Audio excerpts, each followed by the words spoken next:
On the morning of March 12, 1985, the wind came dry from the west and pushed fine dust against the glass door of the shop on South Chadbourne Street in San Angelo, Texas. Street dust marked by gravel parking and the constant traffic of pickup trucks, dust that lifted easily on days without rain. Inside, the white light of early day, filtered through glass already smudged by fingers and hurried cleaning, fell on the hanging leather and the lined-up hardware, and everything seemed to keep the same rhythm as always, until the phone rang, the desk kind with the cord, still the center of contact with ranch and store. When a voice on the other end said, bluntly, that the working saddle order was on hold because the ranch was going to close on a batch of ready-made saddles, cheaper, already with decoration. The craftsman froze with his hand suspended over the cutting table, where leather was marked with ruler and all-in measurements were checked more than once so as not to waste expensive material. The cancellation did not come only from thrift. It came as a warning of the times, in a year when talk of interest rates, debt, and rural tightening had already become routine in West Texas. The electric bill was coming due. The rent on the shed had an increase scheduled for April, and there was a daughter in her senior year at Central High who needed books, fees, and supplies the school did not provide. He had no way to compete with a factory or a glossy catalog that arrived by mail and was left on a store counter, but he also had no way to stop. That year, he would discover, with every all-hole and every strip of leather, that the market had begun to pay more for appearance than for usefulness, and that the time of a job well done could turn into a loss when the price was compared to a production line product and a photograph. His name was Walter Dillard, 46 years old, big hands with dark stains of dye and grease at the corners of his nails, the marks of someone who handled staining, oil, and hardware, and had no way to keep his skin clean for long. The shop carried a constant smell of tanned leather, contact cement, and reheated coffee, a mixture that clung to clothes and hair. The glue, used to hold pieces before stitching, left a chemical undertone that did not go away with an open window. In the back, the heavy sewing machine, an old Adler bought from a German who had passed through Odessa, stayed covered when the air filled with dust because fine dust got into everything and, in an old machine, became wear and skipped stitches. On the wall, there was a faded photo from the Stock Show in Fort Worth, taken in the early 1970s when Walter appeared beside a horse with his saddle, simple and well-seated, with no silver and no pattern, the kind made to withstand sweat, dust, and daily use without seams opening. It was a work portrait, not a display piece, and the photo itself already showed the role it had played. Proof of craft in a time when recommendation came more from seeing and touching than from advertising. The routine started early. At 6:30, he stopped at JB's coffee shop on Beauregard Avenue, got a styrofoam cup and a bag of cheap donuts, quick counter food that held him until mid-morning. He did not talk much. He let other people's conversation fill the space. Loose talk about cattle prices, about the cold that had hit the panhandle, about a cousin who had gone to Midland looking for oil work. Since the drop in the price of a barrel the year before, even the mood in the coffee shop had changed, and the talk came with more silence and more calculation, as if everyone were measuring what they could lose. In 1985, San Angelo still had the air base and hospitals, but the money that circulated around ranching and oil was no longer the same, and that showed up in small things. Fewer impulse buys, more repair requests, more people asking about installments, and a way to make it cheaper.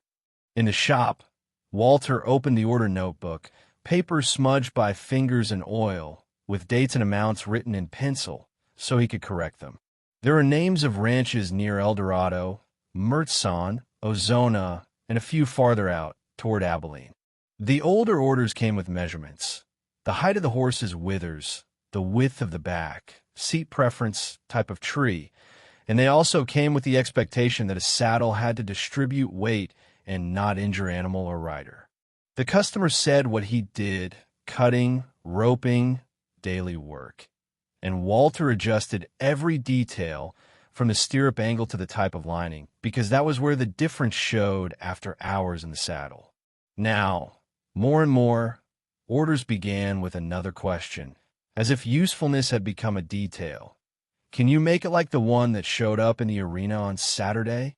The arena might be the San Angelo Stock Show and Rodeo in February, or a small-town rodeo, or a television broadcast someone had seen in a bar with blinking neon, where the image arrived with shine and quick cuts, and the saddle became part of the costume. At the end of March, on the 28th, a white pickup stopped out front. It was a Ford F-150 with a sticker from a catalog saddle shop in Amarillo, the kind of sticker that worked as rolling advertising. A man got out wearing a new cap, boots too clean for that ground, soles without corral dust. His name was Curtis Womack, and he said he worked in resale. He came in and looked around like someone measuring shelf space and inventory turnover. He ran his hand over the hanging leather without asking, and asked what Walter charged for a saddle, with lots of flowers and some plates. Walter answered with the price of a working saddle, calculated in pencil, adding leather, hardware, thread, glue, and a number of hours he tried not to count, so he would not give up, because labor hours were what weighed most, and what was least recognized by those who only saw the result. Curtis laughed at the corner of his mouth, and said that couldn't be sold, that people want to shine, and that a factory in Oklahoma was delivering saddles with a champion look for less. He opened a catalog and showed glossy pages, dark seats, high cantles, silver conchos scattered around, deep tooling done by press, repeated from piece to piece. Walter recognized the difference at first glance: lifeless design, repeated, and leather that looked too thin at the edges, with a finish that hid the real thickness. But the printed price was real, and it was what people were paying, because print, number, and photo became a stronger reference than technical explanation. After Curtis left, Walter stood still for a while, listening to the buzz of the fluorescent lamp, that constant sound of a cheap shop, and the distant noise of traffic on the street. He picked up a piece of top-grade leather, ran his finger over the surface, and felt a firmness that did not show in a photo, a density that held stitches and withstood tension. That was what had kept the shop going for nearly 20 years. But the phone did not ring for firmness. It rang for desire, and desire, at that moment, came packaged in shine and the promise of the arena. In April, the city began to heat up earlier. On the 10th, a short storm left the asphalt dark and brought up the smell of earth. Then the sun returned and dried everything quickly, as was common there, where rain often did not last long enough to settle dust for more than a day. Walter received a visit from a young man named Tommy Salinas, 22 years old, who worked on a ranch north of Sonora and trained for weekend roping competitions. Tommy came in with an eager smile and a belt with a big, recent buckle, the kind bought to be seen, the metal shining more than the leather. He said he needed a pretty saddle because a small sponsor, a feed store, had promised to help if he showed up looking good, and that kind of small sponsorship from local business came more as a trade for visibility than as easy money. The young man pointed to an old saddle on the shelf, made by Walter years earlier, and said it was plain. He wanted tooling with roses, a braided edge, and, if possible, some silver pieces. Walter explained that real silver was expensive, and that carving time was what cost, because good tooling required leather at the right moisture, a sharp knife, and controlled repeated strikes. Tommy adjusted his hat and said he didn't have that much. The sponsor helped with part, but the rest had to fit into a ranch hand's pay that in practice was already tight with gas, boots, hat, and equipment maintenance. He said, trying to sound light, that the important thing is to look the part. Walter looked at the young man's face, still smooth, full of arena hope, and saw there not a demanding customer, but someone being pulled by a larger current, where appearance became a requirement to enter the circuit and be noticed. At the beginning of May, on the 3rd, Walter drove to the leather store in Abilene to buy a batch. Highway 277 was full of trucks, and on the radio there was news about indebted farms and another rural bank closing in Kansas. Repeated signs of a squeeze that did not stay only in the news, because it arrived as tighter credit and postponed purchases. At the store, the clerk commented that the price of good leather had gone up, and that meant the material Walter needed to keep his standard was getting farther from the customer's pocket. Walter did the math in his head and felt the familiar tightness in his chest, that calculation that was not only about cost, but about survival.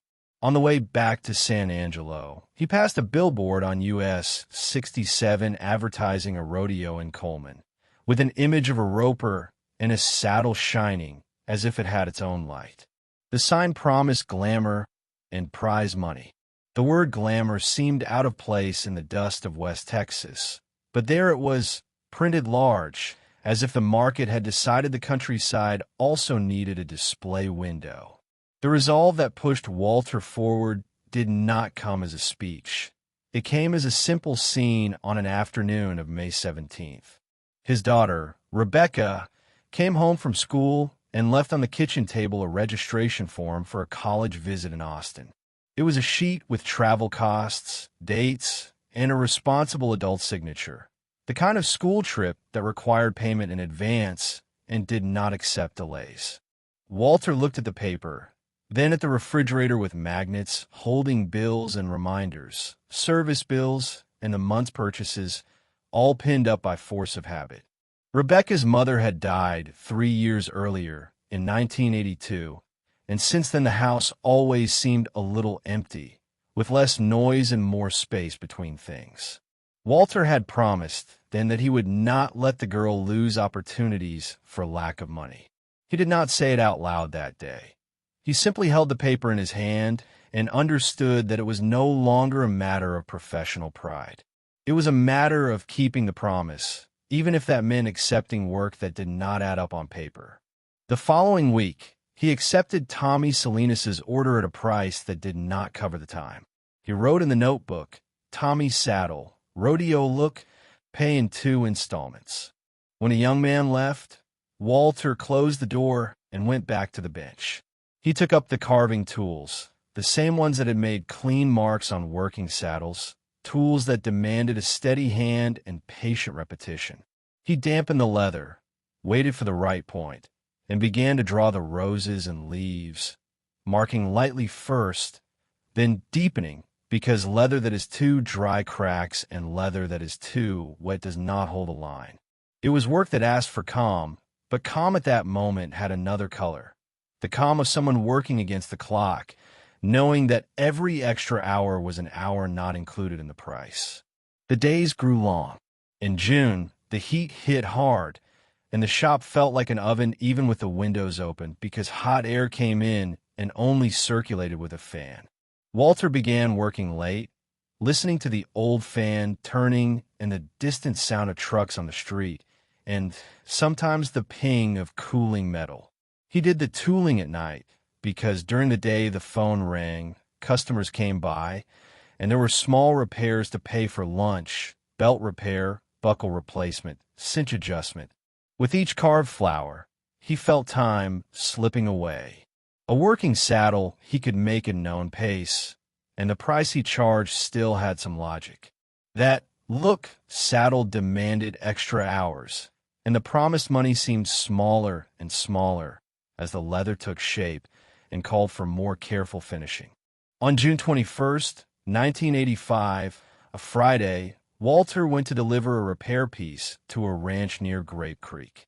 The ranch owner, an older man, proudly showed a new saddle bought from a catalog. It was light, full of ornaments, and it smelled of leather treated with strong product, the smell of industrial finish and oil applied to give quick color and shine. The old man said it had been as steel and that his grandson had liked it. Walter ran his hand over the tree and felt a strange flexibility, as if the inside were not solid wood, but a lighter material, made to reduce cost and weight. He did not speak ill of it. He simply nodded. On the way back, the sky was too clear without clouds, and the road seemed to vibrate in the heat. He thought of what he had heard from other craftsmen at fairs, people quitting, going to work in a mechanic shop, or at the air base, or driving a truck. The skill of making a saddle that could withstand years of dust and sweat was becoming a niche thing, and the niche did not pay bills regularly. At the beginning of July, Walter received a call from a Western goods store in Odessa, near I-20. The manager said he wanted some display saddles to sell to tourists and oil people when the money came back, betting on a rebound that many still expected after the previous year's fall. The order was tempting. For saddles, all with flashy design, tight deadline, payment in installments, as if the risk could be spread over time. Walter accepted because he needed the volume. In the notebook, he wrote the store's name and phone number, and beside it he made a quick calculation that was already wrong at birth, because it underestimated hours and overestimated what the manager would really pay when it came time to settle up. The shop became an artisanal production line. Leather cut in stacks, hardware separated in boxes, tie straps hanging like ropes, and the floor with small offcuts collecting in the corners. Walter began using the sewing machine more to save time, but what truly consumed time was the carving and the finishing. The shine the market wanted did not appear on its own. Edges had to be sanded, dyed, polished, oiled, conchos attached, and each step had drying and curing time that did not obey the rush of the calendar. It was handwork, work that did not accept haste without charging a price, because haste showed later in an edge not properly sealed and a stitch that opens.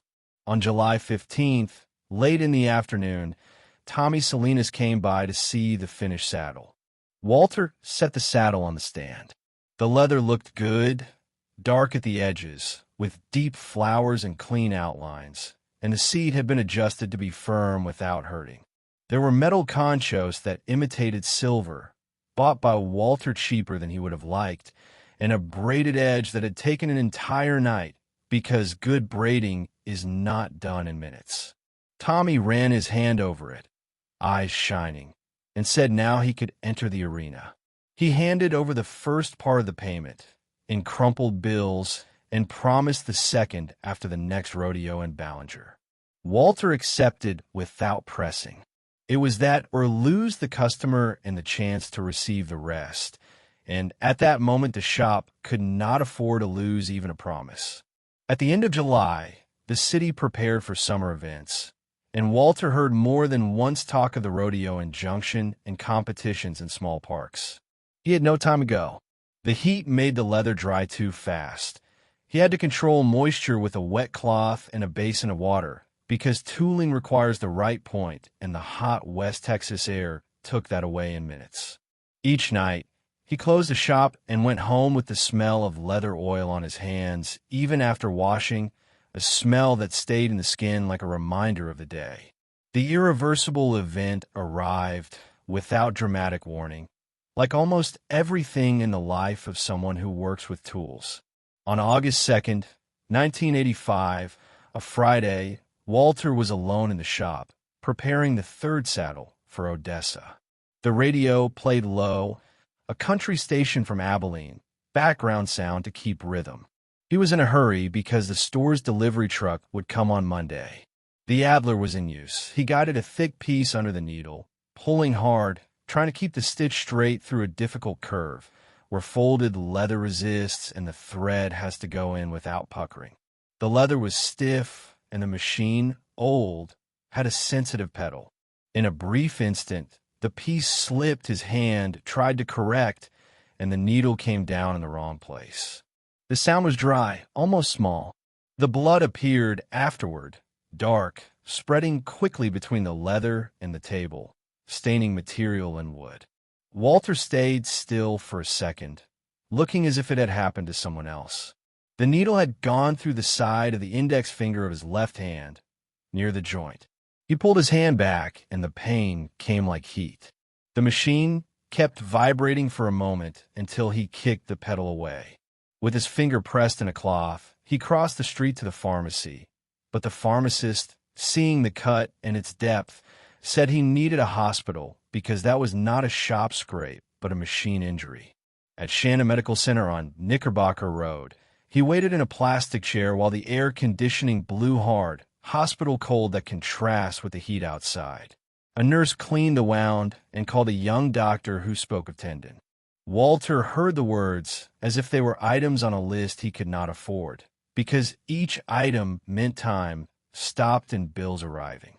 He needed stitches, and the finger was immobilized. The doctor told him to avoid strain for weeks, that if he forced it, he could lose fine movement. Walter nodded, but inside he did the calculation. Weeks without working meant late bills and lost orders. When he left the hospital, it was already night. The parking lot was lit by tall poles, and the day's heat still rose from the asphalt, as if the city did not cool even after the sun. At home, Rebecca saw the bandaged hand and went quiet. She made a sandwich and set it on the table. Walter tried to use his right hand for everything, but the gesture of cutting bread, of opening a bottle, felt strange because the left hand had always been automatic support. That night, he did not sleep well. It was not only the pain, it was the feeling that the thin line holding up the shop had been cut along with the finger, and that the body had imposed a limit without asking permission. August moved on, and Walter tried to return to work earlier than recommended. On the 7th, he opened a shop and stood looking at the half-finished saddles, leather already shaped in part, hardware separated, deadlines written down. The left hand, held in a splint, did not have the same strength to hold leather while the right cut. Work that required two hands became a game of improvisation with clamps and weights, using what the shop had to replace the pinch of the finger. He tried to carve with the right hand only, but the control was different. The design came out less deep, less alive.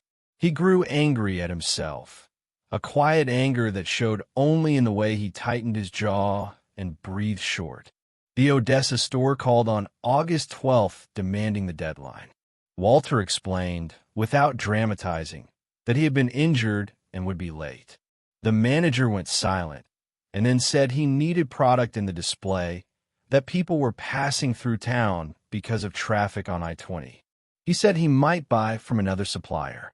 Walter hung up and stared at the phone as if it were an object too heavy, because there was the difference between craft and commerce. Commerce did not wait for healing. At the end of August, Tommy Salinas came back to pay the second part. He arrived with dust on his pants and a small cut on his lip, a sign of a fall, a common mark for someone who trains on weekends and returns to the ranch on Monday. He handed over the money and said, excited, that he had done well in Ballinger, that the saddle drew attention, that someone had asked where he had bought it. Walter listened, but the young man's enthusiasm hit a wall. He thought about how that attention did not buy carving time, did not pay for bandages, did not return the finger's firmness. Even so, when Tommy said he could refer others, Walter nodded. The shop needed any chain that pulled it forward, even if it was a chain of appearance. September brought a slight change in the air. Mornings were a little less hot, and the sky sometimes had thin clouds that did not turn into rain. On September 5th, 1985, Rebecca went to Austin with the school on a one-day trip. Walter signed the paper and paid the fee with counted money, part of it coming from Tommy's payment, money that did not spare and therefore was separated into bills and coins with care. He stayed alone at home after she left, listening to the kitchen clock and the distant sound of a lawn mower, neighborhood noises that continued even when the house changed. In the shop, he tried to finish at least 2 saddles for Odessa, but the left hand did not obey. The index finger became stiff, and the tip had a numbness that seemed permanent. He began using an adapted method, holding leather with more clamps, using body weight instead of finger pinch. It worked, but it made everything slower, and slow was cost. And slow was the worst thing in that new market.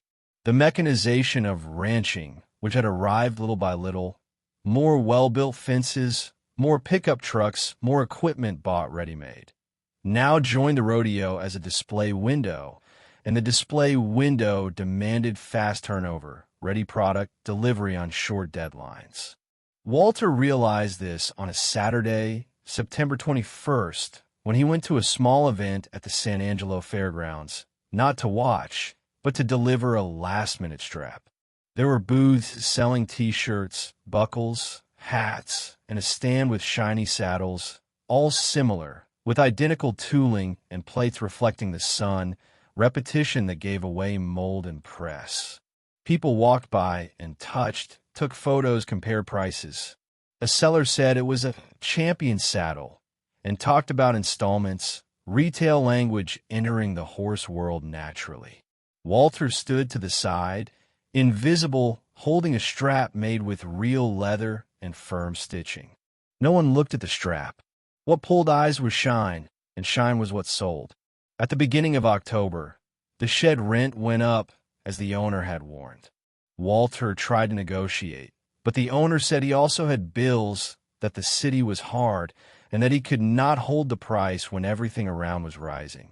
Walter paid and felt the shop shrink around him, not in physical size, but in margin for error. He began accepting more small repairs, replacing a buckle, adjusting a cinch, fixing a stirrup.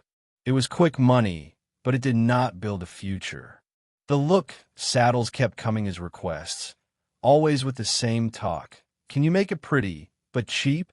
Walter answered honestly and watched customers leave for the catalog, where cheap was printed and seemed guaranteed.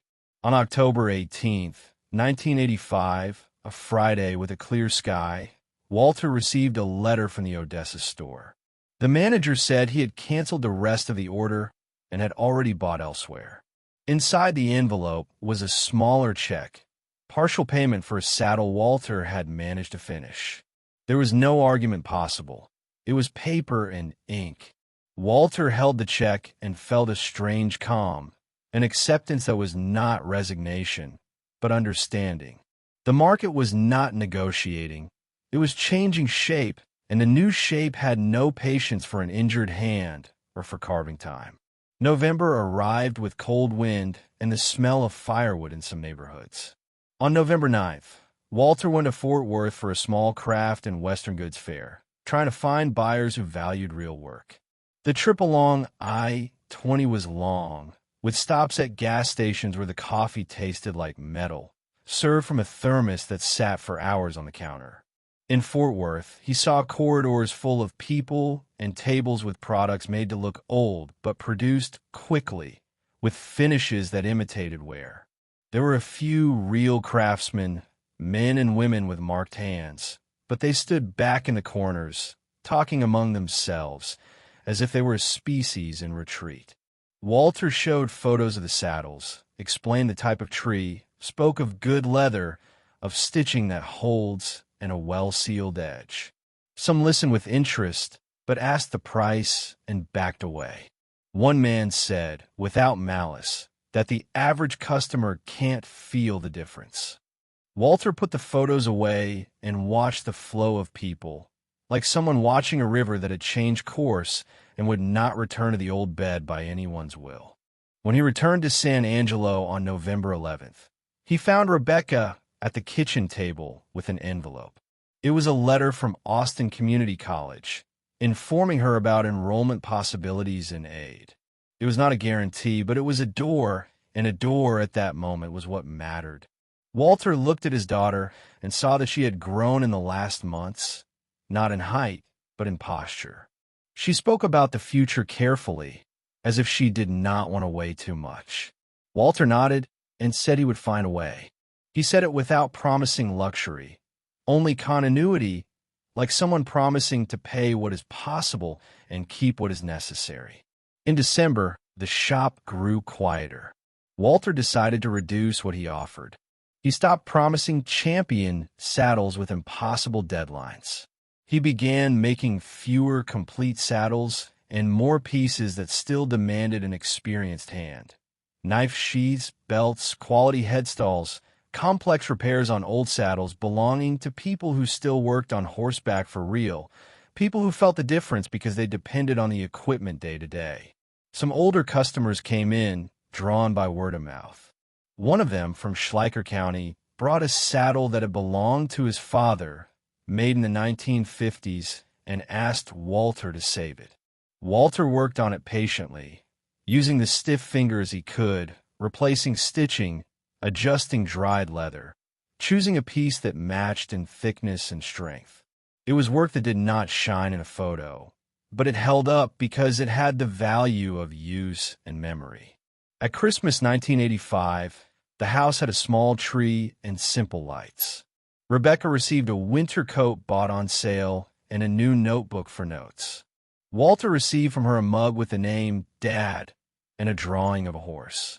He later put the mug in the shop, beside the can of nails, as if it were a tool, a fixed object in a place where almost everything was consumed or sold. January 1986 brought real cold for a few days. On January 6th, a thin frost appeared on cars in the morning, and Walter had to scrape the pickup's windshield with an old card. His left hand hurt in the cold, the finger's stiffness recalling the accident without needing memory because the body remembered on its own. He no longer tried to hide the limitation. He simply adapted. He had learned to hold the awl differently, to brace leather with his forearm, to ask for help when he needed to carry something heavy. A neighbor, retired from the air base, sometimes came by to hold a piece while Walter marked holes. It was quiet help, without an exchange of big words, the kind that exists in a town where people know each other by work and not by talk. In February, when the San Angelo Stock Show and Rodeo happened again, Walter did not try to compete with the shiny booths. He went on a weekday, early, with a bag of repairs to deliver to 2 customers. The sky was clear and the wind cut. He crossed the grounds hearing music, loudspeaker announcements, laughter, the sound of hooves and metal, and a mixed smell of hay, dust, and booth food. He saw young people in new shirts and big buckles, and he also saw older men with worn hats and calloused hands. In one corner, a young man sold cheap saddles, stacked, all with the same design. In another, a small booth had a craftsman from Kerrville demonstrating live carving, and few people stopped. Walter paused for a moment and watched the blade enter the leather, the flower emerging slowly, as it always had. It was not nostalgia, it was a recognition of method, that the process does not change just because the market has changed. On February 24th, 1986, Rebecca received confirmation of a partial scholarship in Austin, starting in the fall. Walter read the letter twice, slowly, as if each line had physical weight. He did not celebrate loudly. He put the paper in a drawer and, that night, stayed longer in the shop, finishing a headstall with double stitching, a firm stitch that does not open easily. The work was small but solid. He knew he would have to save money until August, and that the shop, in the old way, would not do it. But he also knew he no longer needed to prove anything to a market that did not see, because the proof now was something else, keeping the house and fulfilling the role. In the spring of 1986, Walter put a new sign on the glass door, repairs and fine leather, by appointment. He removed the word saddles from the highlight. He still made saddles when the right customer appeared, someone who came out of need and not out of photograph, and he charged a more honest price, even if that meant losing orders. The finger never fully returned. The scars stayed white and hard, and the joint clicked on cold mornings. It was the mark of a turn that did not undo itself, because it was not only a wound, it was a change of rhythm and of offering. In August, on August 20th, 1986, Walter drove to Austin with Rebecca and 2 suitcases in the trunk. The road felt long and hot, and the pickup's air conditioning failed on some stretches, forcing them to open the window and let in hot air and noise. They stopped in Waco to eat at a simple place, and Rebecca talked about the campus, the classes, the fear, and the desire. Walter listened and said little, keeping his eyes on the road. When they arrived, he helped carry boxes into a modest dorm. His daughter arranged books on the shelf, hung up a coat, and her life began to fit into that room, with little space and a lot of expectation. On the drive back to San Angelo, the sky darkened with high clouds, and a fine rain caught the road near Junction. Walter drove carefully, feeling the weight of the empty passenger seat beside him. It was not theatrical sadness. It was concrete change, like the shop changing its services, like the market changing its taste, like a finger changing its function. In September, the house grew quiet, but not hollow. Walter began eating dinner early and going to the shop afterward, working calmly on smaller pieces, selling to a few loyal customers, and to a small store in Fredericksburg that served tourists who still bought quality when they understood what they were taking. People who touched the leather and asked questions before looking at the tag. At the end of November 1986, on a cold, clear afternoon, Walter closed the shop early and stood for a few minutes looking at the street. Cars passed.